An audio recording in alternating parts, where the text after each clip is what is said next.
ya ibadallah usikum wa nafsi bitaqwallah wa ta'atihi la'allakum tuflihun la'allakum tadakkarun la'allakum turhamun. Jamaah sholat asar masjid masih besar kalau Cipadat dan yang dirahmati oleh Allah.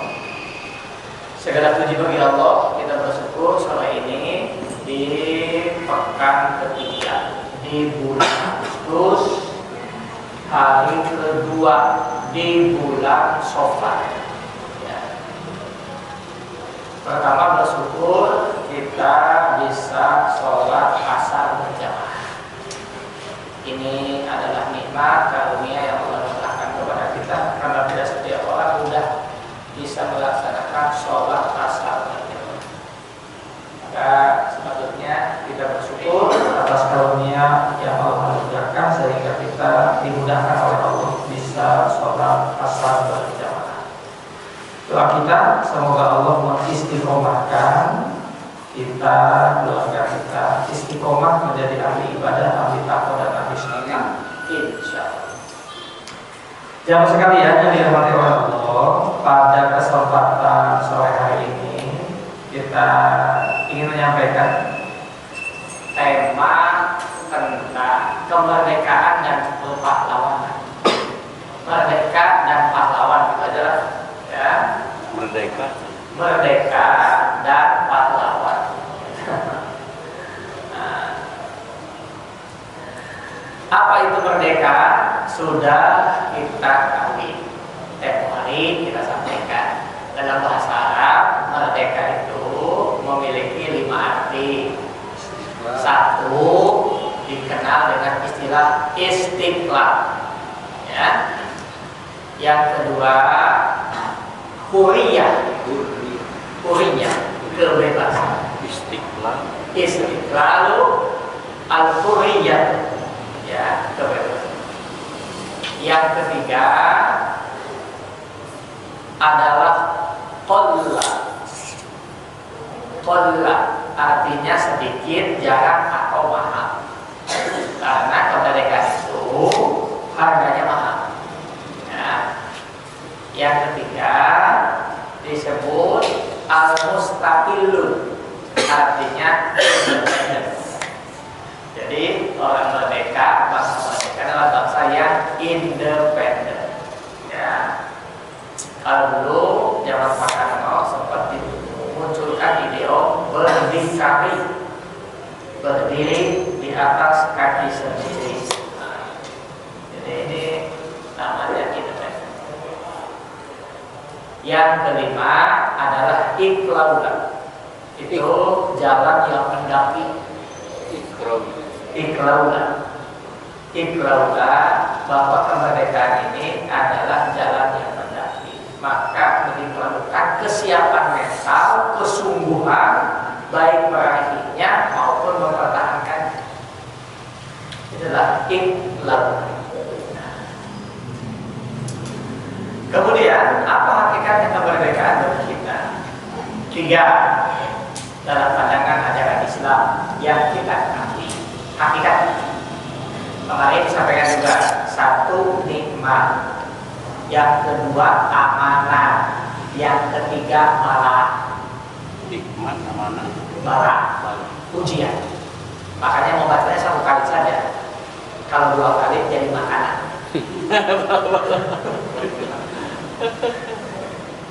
Ya. Hakikatnya kemerdekaan bagi umat Islam Indonesia khususnya memiliki arti hakikatnya 3. 1, nikmat. Kalau nikmat rumusnya harus disyukuri. Apa syukur? Berbuat, bersikap, bertindak seperti yang diinginkan oleh Allah. Maka kita termasuk orang yang tidak bersyukur kalau sikap tindakan kita berbanding terbalik dengan yang diinginkan oleh Allah. Itu aja rumus sederhana. Jadi kalau kemerdekaan ini diisi dengan kebaikan-kebaikan, itu artinya mensyukuri. Tempo hari Zaman Pak Harto kita selalu menggunakan istilahnya bahwa kemerdekaan harus diisi dengan pembangunan, baik pembangunan fisik maupun mental, pembangunan fisik maupun mental spiritual. Itulah semangat lagu Islam, bangunlah jiwanya, bangunlah bangsa. Syukur.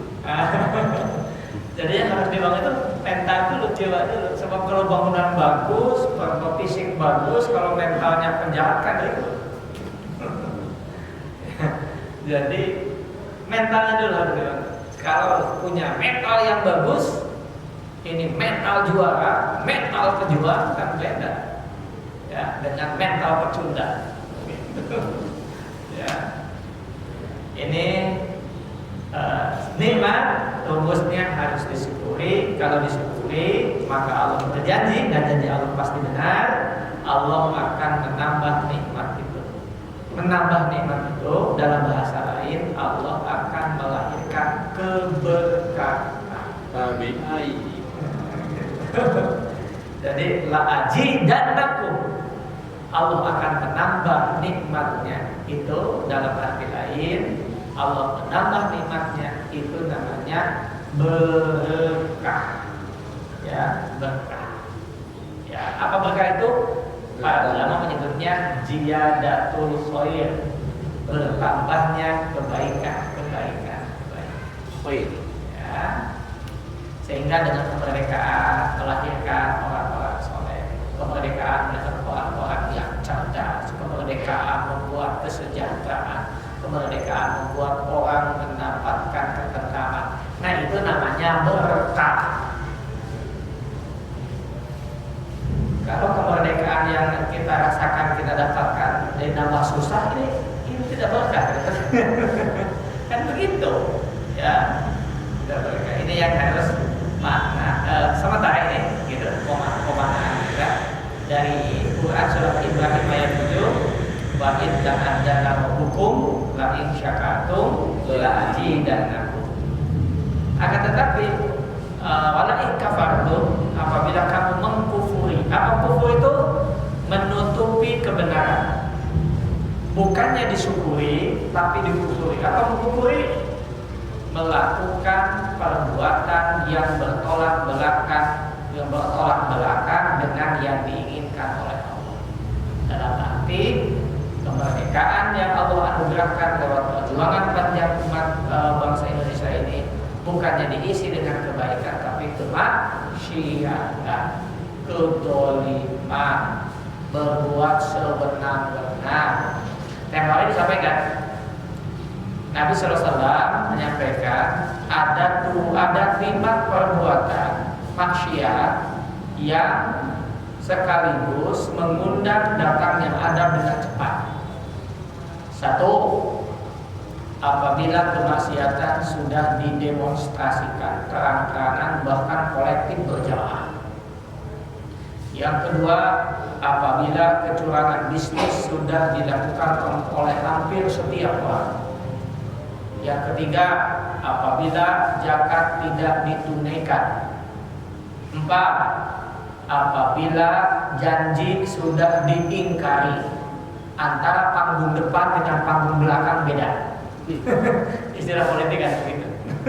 Janji politik, nipu politik. Apa yang disampaikan dengan yang dilakukan berbanding terbalik. Jadi hari ini seringkali orang mengajukan kalau membaca itu harus dibalik sekarang, antara panggung depan dengan panggung belakang bisa berbeda.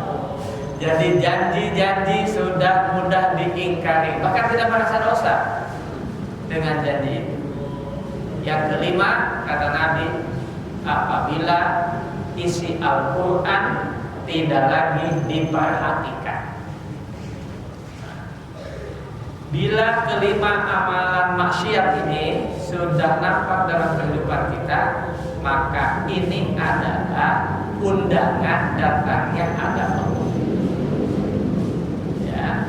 Di hadis yang lain dijelaskan, tidaklah apabila perzinahan sudah di mana-mana, Yang kedua, apabila minuman khamar yang memabukkan dianggap biasa.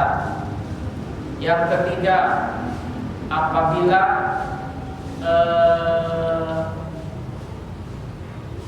zina, minuman khamar. Yang ketiga, apabila menyakiti kedua orang tua dianggap biasa. Kemudian kita diam saja, tidak mencegahnya, tidak meminimalisirnya, kita tidak melakukan upaya perbaikan. Apa kata Allah? Quran surah Al-Maidah ayat 78-79 menegaskan itu datangnya laknat. Menyakiti tetangga, menyakiti kedua orang tua dan tetangganya dan orang tuanya.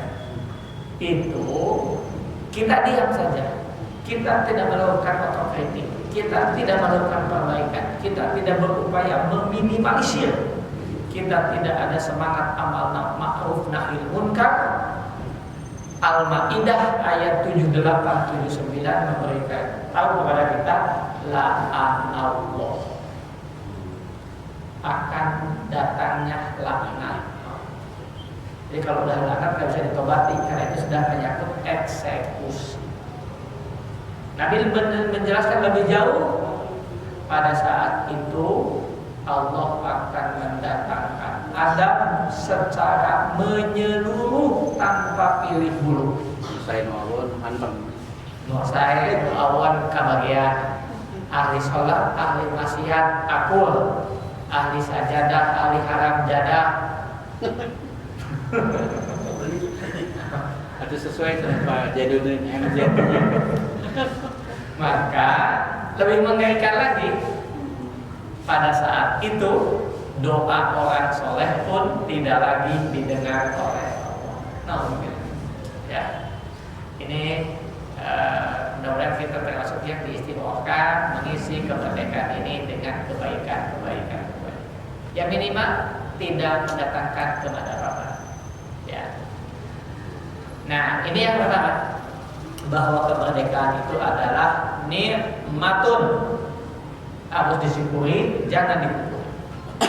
Yang kedua, hakikat kemerdekaan itu adalah amanatun, amanah. Satu akar kata dari kata aman, aman tentram. Jadi orang yang tidak menghadirkan rasa aman, karena amanah itu harus ditunaikan. Ya. Jadi kalau ditunaikan akan lahir rasa aman. Maka Nabi menegaskan la imana liman la amanatalah. Tidak termasuk orang yang beriman, batal imannya itu, tidak diakui keimanannya kalau dia tidak menjaga aman. Kalau dia tidak bisa menghadirkan rasa aman dari tugas yang diembannya. Ya. Itulah yang diamanahkan oleh konstitusi kita, supaya melindungi segenap bangsa dan seluruh tumpah darah Indonesia, mensejahterakan kesejahteraan umum kan gitu. Itu amanahnya.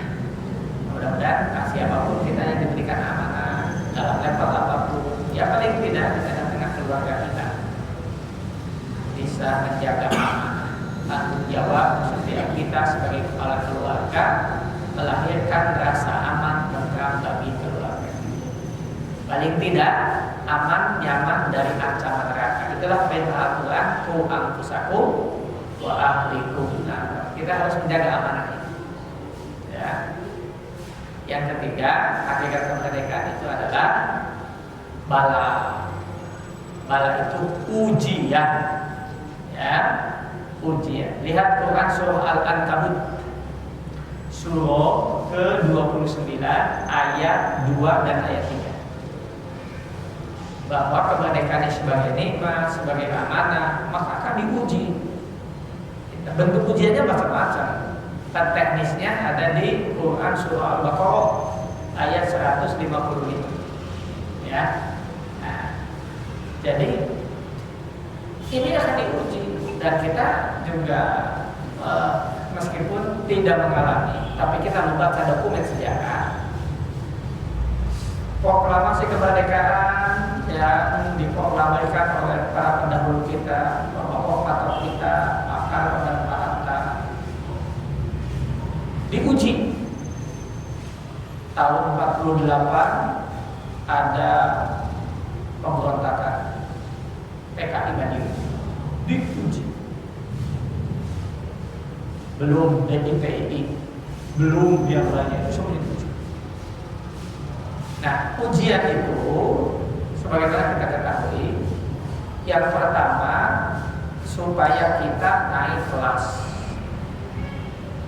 Ya. Jadi ujian itu memang sudah dirancang oleh Allah untuk menjadikan setiap bangsa naik kelas, teruji. Ya. Dari mulai SD sampai S3 kita diuji. Ada betul. Ya. 65 ujian itu ujian dengan berbagai kasih untuk menguji. Maka yang pertama ujian itu dalam siapapun termasuk di dalam rumah tangga kita, kehidupan sosial, supaya kita naik kelas. Ya. Yang kedua, ujian itu untuk mengklasterisasi mana pejuang, mana pecundang. Maka ketika hijrah, yang kemarin kita sampaikan, ketika gelombang hijrah dari Mekah datang ke Madinah, ternyata ada seorang pemuda yang hijrahnya ini menjadikan viral di kalangan para sahabat. Gitu. Karena hijrahnya ini terindikasi ada motivasi lain. Hasil investigasi ditemukan bahwa pemuda ini hijrahnya ke Madinah karena seorang perempuan yang dicintainya. Hijrah sebelumnya diajak, dipaksa oleh teman-temannya, nggak mau. Tapi setelah teman-temannya itu ada di Madinah, sekonyong-konyong dia pun datang. Kemudian dipertanyakan hak hijrahnya itu. Ketika disampaikan nanti kepada Rasul, kalau pakai bahasa kita, ya Rasulullah, sama tidak pahala hijrah kami, karena hijrah itu sama dengan jihad. Jihad itu karena apa? Dia mengorbankan hartanya, meninggalkan kampung halamannya, berpisah anak dan istrinya, berpisah antara suami dengan istri, anak dengan orang tuanya, kekasihnya, tinggalkan semua hanya untuk menyelamatkan iman. Ini jihad. Makanya ayat-ayat tentang hijrah itu selalu disandingkan. Lihat Al-Baqarah 218, kemudian Al-Anfal 74, At-Taubah ayat 20, itu selalu alladzina hajaru wa jahadu fi sabilillah. Selalu tinggalkan mah langsung belajar ada. Ini selalu disandingkan antara hijrah dan jihad fi sabilillah. Ini kan ada bisa. Setelah dikonfirmasi, ya Rasulullah, sama nggak nih kami hijrahnya dia dengan hijrah kami? Apa Rasul jawabnya? Ini dari riwayat dari Amirul Mukminin Abi Hafsin Umar bin Khattab radhiyallahu anhu, qala sami'tu Rasulullah sallallahu alaihi wasallam yaqulu innamal a'malu binniyat wa innamal likulli imrin ma nawa. Faman kanat hijratuhu ila Allahi wa rasulih wa hijratuhu ila Allahi wa rasulih. Faman kanat hijratuhu ila Allah wa man kanat hijratuhu lid dunya yusibuha aw imra'atin yankihuha fa hijratuhu ila ma hajara ilaihi. Muttafaqun alaih. Begitu. Jadi maka kita menyebut bahwa apa tadi? Ujian itu adalah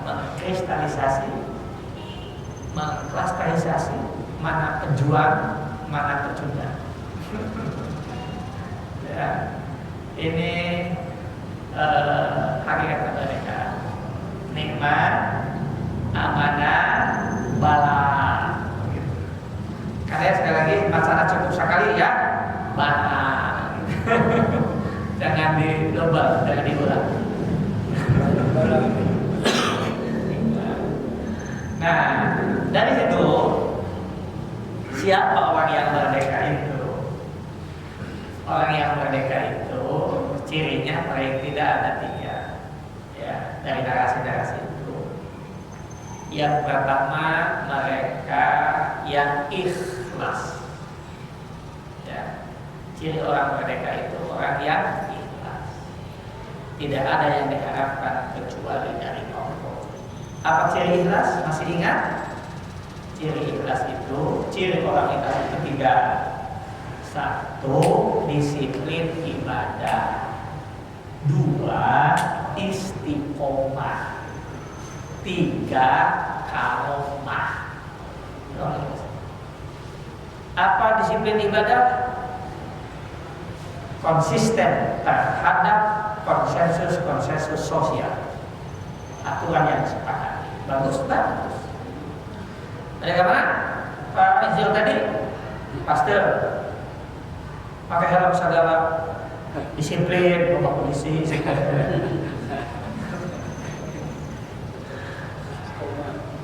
Bagus mau kemana? Taman Sari. Biar kadinya ke kebun bibit pakai helm segala. Kalau layak polisi kadinya mah urusan yang polisi. Helm itu soal keamanan. Itu namanya istiqomah.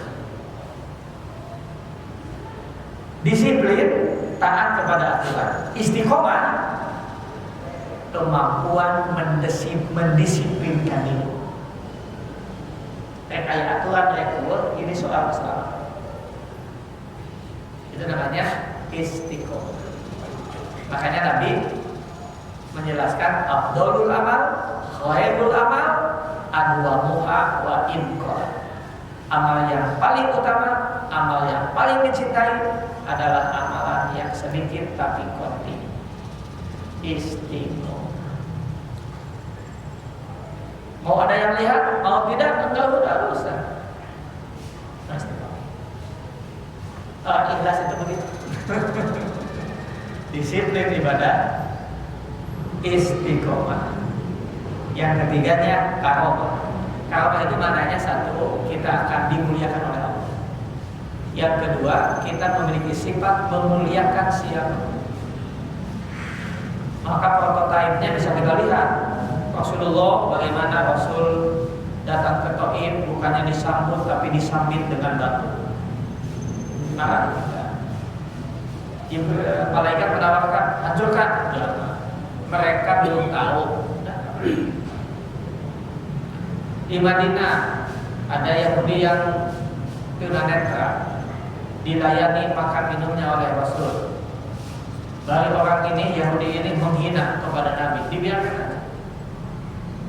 Dimuliakan, diludahi, disantuni.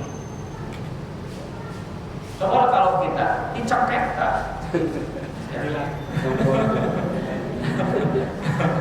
diracun jika ada terus dibantuan segala macam, nyalapun, ngajin jelek, aku sering boleh. Di kalangan sahabat kita menampilkan prototipe Khalifah Ali bin Abi Thalib, sahabat Ali bin Abi Thalib. Dalam pertempuran hebat, Ali mendapatkan peluang bisa mengalahkan Yahudi. Pedangnya terlepas, Yahudi sudah tidak berdaya, tinggal disikat saja itu lehernya. Tapi apa yang terjadi? Yahudi meludahi muka Khalifah Ali bin Abi Thalib. Maka sahabat Ali pun mundur dan melemparkan pedangnya. Kenapa kau nggak jadi membunuhku? Tak sudi, kata Ali. Aku membunuhmu dalam keadaan marah karena engkau meludahiku. Ya aku tersinggung lah, tapi aku nggak mau menodai jihadku, membunuhmu karena dendam. Kenapa? Ali, apakah seperti itu ajaran saya? Ya seperti itu. Saksikan Ali, aku bersyahadat. Luar biasa. Coba mau Tuhan, habis dong. Nah, ini orang yang ikhlas. Itu karomah, selalu memuliakan. Ratusan tahun kemudian kita pun menemukan tampil lagi seorang panglima perang namanya Sultan Salahuddin Al-Ayyubi dalam perang Salib. Bagaimana pasukan pasukan Salib ini terbesar. Kemudian kenapa pahlawannya sedang mulai mengendur. Salahuddin Al-Ayyubi menghentikan pasukan sebentar. Kita teliti dulu ada apa dengan musuh kita ini. Diketahui bahwa panglimanya sedang sakit keras. Berhenti perang, carikan dokter kita, obati dulu musuh kita. Adakah orang seperti itu? Ini orang ikhlas. Itu yang dilakukan oleh para pahlawan kita. Ya, tidak gila jabatan, tidak gila penghormatan. Bahkan yang mudah-mudahan saya membaca belakangan setelah membaca filsafatnya, buku filsafat yang ditulis oleh Pak Proklamator Dr. Muhammad Hatta. Itu yang mengerikan ya, bagus nih. Satu barang begitu ya, sampai ternarasikan, diceritakan bahwa proklamator ini sampai tidak bisa bayar iuran, tidak bisa bayar iuran, tidak bayar listrik. Itu mantan proklamator, wakil presiden. Maka tidak berlebihan kalau Iwan Fals membuat lagu yang sangat spesial. Hujan air mata. Tapi pamingnya udah patung mah kalau mengeritik patung Bung Karno sekarang. Nah, itulah nanti dibaca puisinya Taufik Ismail. Jangan berteriak merdeka. Jangan berteriak merdeka. Kalau hutang masih melilit kepala kita, Masih melilit kepala kita. hutang. Jangan teriak merdeka malu kita. Kalau anak negeri masih jadi babu di negeri tetangga. Paling tidak begitulah nasihat Taufik Ismail yang dikatakan kita. Nah, jadi ciri orang merdeka yang ketiga adalah ikhlas. Ciri ikhlas, satu, disiplin ibadah, kedua istiqomah, ketiga karomah. Yang kedua ciri orang takwa itu adalah tawakal. Apa? Tawakal. Hanya menggantungkan dirinya kepada Allah. Itu namanya tawakal. Yang ketiga ciri orang merdeka adalah huriyah. Apa huriyah? Tidak terbelenggu oleh urusan dunia. Materi tidak menjadi penghalang bagi dia. Itulah orang merdeka. Masih dalam perspektif tasawuf. Ya, huriyah itu makna dari para tasawuf menyebut orang yang merdeka itu mereka yang tidak lagi dibelenggu oleh hawa nafsu. Sehingga nama Pak Deddy kemarin kuncinya sabar ikhlas. Sabar itu ikhtiar maksimal. Jadi sabar itu bukan menerima, tapi ikhtiar maksimal. Baru tawakal. Itulah keikhlasan. Ikhlas itu ketika semua yang kita keluarkan itu rela lillahi. Ingat rumusnya, ikhlas itu ketika kita memberi.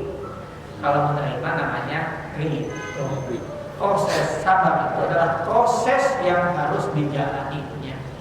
Itu saja. Ya. Jadi ketika Allah menyebutkan wasta'inu bis-sabri was-sabar, minta tolonglah kamu kepada Allah dalam memproses apa yang kau inginkan. Jangan lupa dekati Allah. Tapi kuncinya ayat nanti seberailah sholat. Iya, karena sholat itu membangun koneksitas dengan Allah. Ya, kuncinya. Kunci. Jadi tidak akan kecewa yang menyambung hubungan terkoneksi tadi ini. Mengoneksikan kita dengan Allah namanya sholat. Mengoneksikan kita dengan Rasulullah namanya sholawat. Mengoneksikan kita dengan sesama manusia namanya silaturahim. Jadi semuanya di situ akar kata. Sholat, sholawat, silaturahim itu satu akar kata. Jadi kita pun harus membangun sholat, silaturahim, soliditas begitu dengan sesama manusia. Karena kita tidak bisa hidup sendirian. Satu akar kata. Ya. Nah, jadi siapa orang mereka? Orang yang ikhlas, orang yang tawakal, orang yang kuliah, tidak terbebani dengan urusan ini. Meskipun yang ini agak sulit, maka untuk wilayah ini dua syaratnya. Satu yang disebut dengan qanaah, ya. Yang kedua yang disebut dengan apa itu? Qanaah itu dia hanya mengambil yang dia butuhkan saat ini. Ulama iakeun 10 turunan. Padahal anak kita akan hidup di zaman yang berbeda dengan kita. Dan ini dirasakan begini, Pak. Ini rasakan. Kita ini orang tua. Kita bikin rumah yang besar, nyaman. Kita punya visi supaya rumah ini bisa dinikmati oleh anak-anak kita. Ternyata tidak, Pak.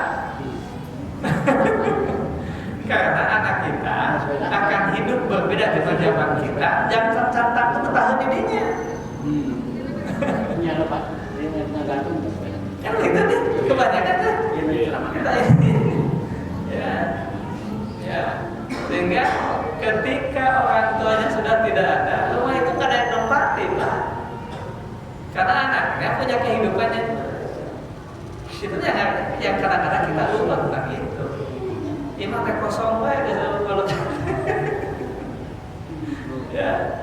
Nah, padahal yang harus kita siapkan itu adalah bekal ilmu, bekal imannya. Dimanapun dia itu. Kita sering lupa tentang itu. Kita siapkan ini untuk cucu kita supaya rumah kita. Itu memang ketika kita masih ada rumah itu mereka betah tinggal di rumah kita. Ketika orang tuanya sudah tidak ada, anak punya kehidupannya. Udah punya zamannya tersendiri. Sehingga banyak sekali rumah-rumah yang bagus itu kosong. Kalau kahilwa itu pajaknya mahal.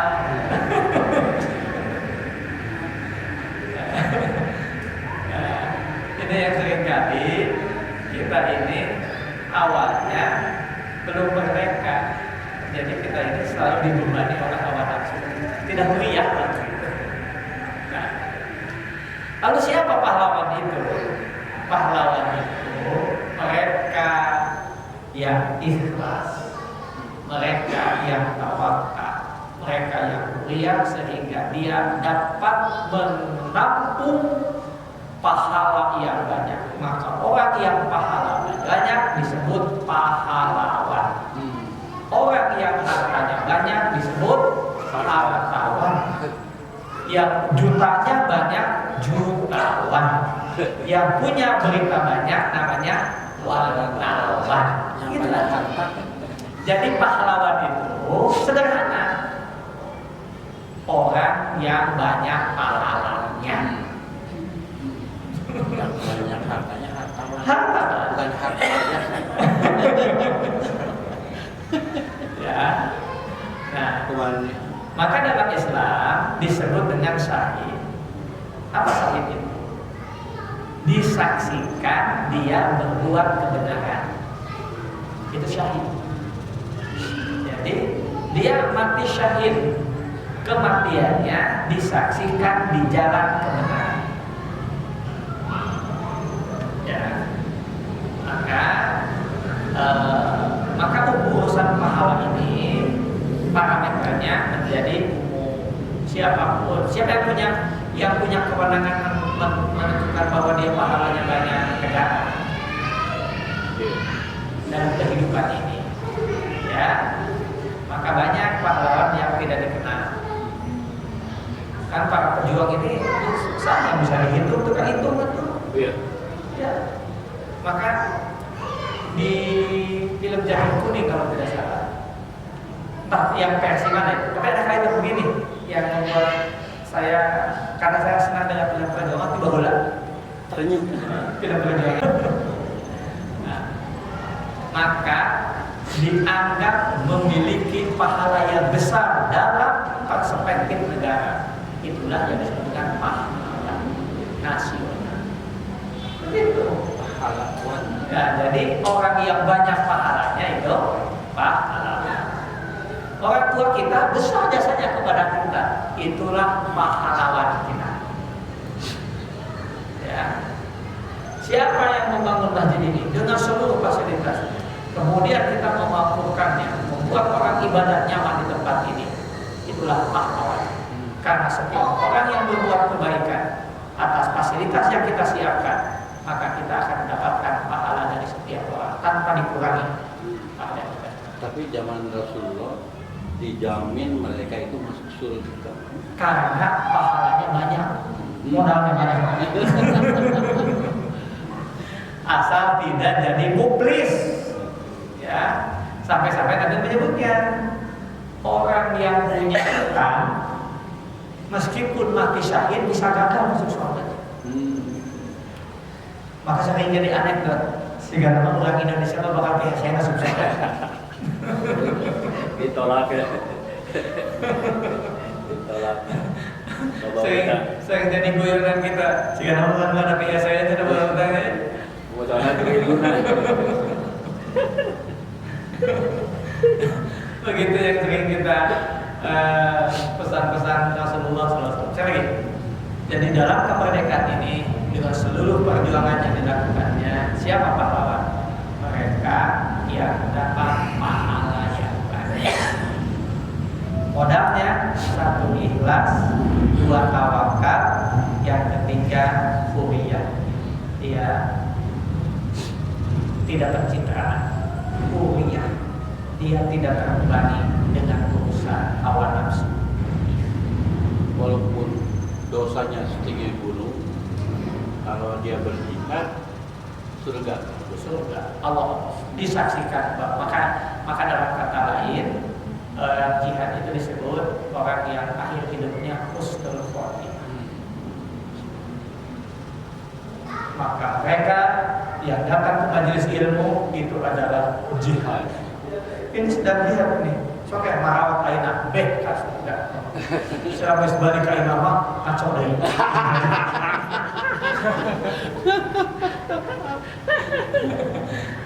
Jadi oleh karena itu maka setiap kita bisa menjadi pahlawan. Asal setiap kita mampu mengakumulasi sejumlah pahala yang banyak. Meskipun hari ini kita tidak tahu pahala kita itu, tapi akan diperlihatkan secara pasti kapan? Ketika sakaratul maut. Quran surah Qaf ayat 22. Ya, surah ke-50 ayat 50 ayat 22. Niat dan usaha kuncinya itu. Jadi ikhlaslah, tawakallah, bebaskan hati kita dari hawa nafsu dunia. Itulah yang akan mengantarkan kita meraih pahlawan. Amin. Pahlawan yang berada, pahlawan Islam. Ini saja catatan kita hari ini. Ya. Mudah-mudahan kita pantas mendapatkan pahlawan. Gimana ini? Kemana aja ini? Pengusaha ini, aduh, lama bisa ketemu. Ya. Usaha terus. Wallahu a'lam bishawab. Subhanakallahumma wa bihamdika asyhadu an la ilaha illa anta